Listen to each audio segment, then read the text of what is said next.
What's up, everybody? It's Brandon Locaton here, and today I want to continue the series on the BRRRR strategy. So today we're talking about the refinance process.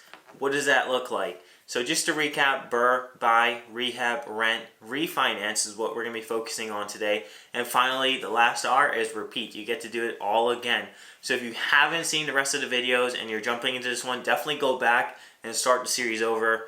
We go in depth on each R and the one B that we have. So essentially, jumping into refinancing a property, one of the things you want to think about with the BRRRR is essentially this is how you get your initial investment back. This is how you get your money back, and you're almost done, right? This is the fun part. This is where we essentially get to see the results and get our initial investment back, so we don't have any money left in the deal. So one of the things is with the lender, you always want to have a great lender. A lender is going to help you make your deal or really break your deal, because you want to make sure that they're on your side and they're a true advocate for what you're doing. And you want to understand like their products that they might have that could either help you or deter you. So these are all things you want to focus on at the beginning of the process. As you're starting the BRRRR, start seeking out a great lender. And don't let somebody stop you. Don't let them tell you like, hey, look, this cannot be done, because there are lenders out there that where these things could be done. It's really simple. It's just knowing the right person. So one of the things with the lender is you want to ask them what a seasoning period. What is their seasoning period? A seasoning period is essentially how long do I have from the moment I purchase this property, and then can I refinance? Can I do a cash out refinance? How long do I have to wait? Typically, we see 3 to 6 months with conventional loans. For FHA products or VA products, it would take a lot longer. I think it's about 9 to 11 months. So you want to make sure that you're aware of those things. Now, one of the things with the cash out refinance you want to make sure of too is that you want them to accept the new ARV, the new after repair value, and not what you initially purchased the property for. Because a lot of times, for instance, if you purchased a property with cash, you want to make sure that the lender there is no seasoning period. So you want to talk to a lender that doesn't have seasoning period, because if you have all cash, you bought the property, and you try to go do a cash out refinance, it might not work with that particular lender. So you want to make sure that you're doing that and you're talking to the lender before you do the cash out refinance, and or even before you purchase the property. Even if you have a small loan amount, of $100,000 or something, just to keep it going or keep it as a loan, then that's not a bad idea either.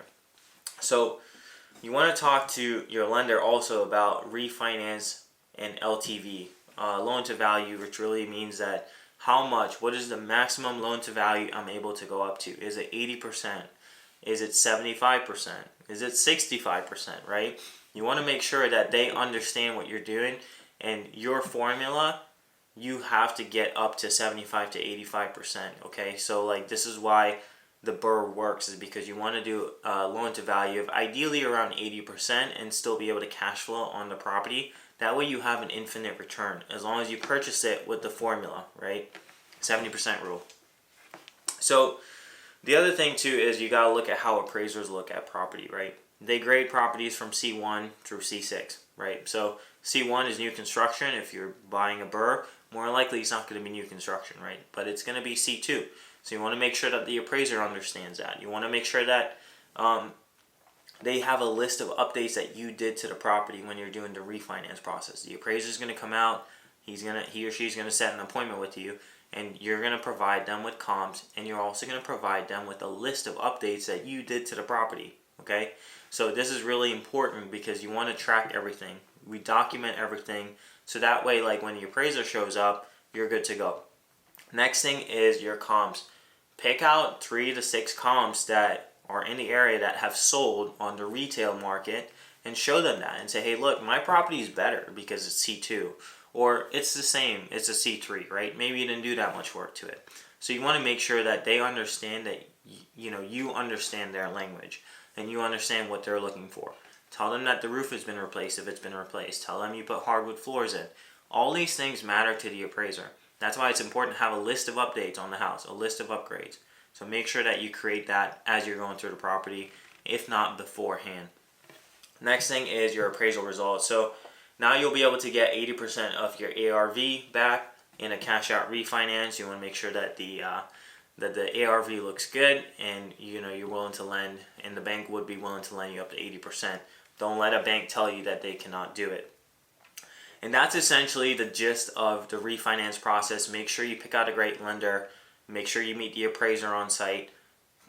Provide comps. Ask your real estate professional for help if you need help with that. Like we help our clients provide comps, and we provide them with a CMA to meet the appraiser on site. Also, track everything that you're doing to the property. Any updates that you made. Any bathroom models, any flooring, and don't just put the updates, but put how much you spent on it, right?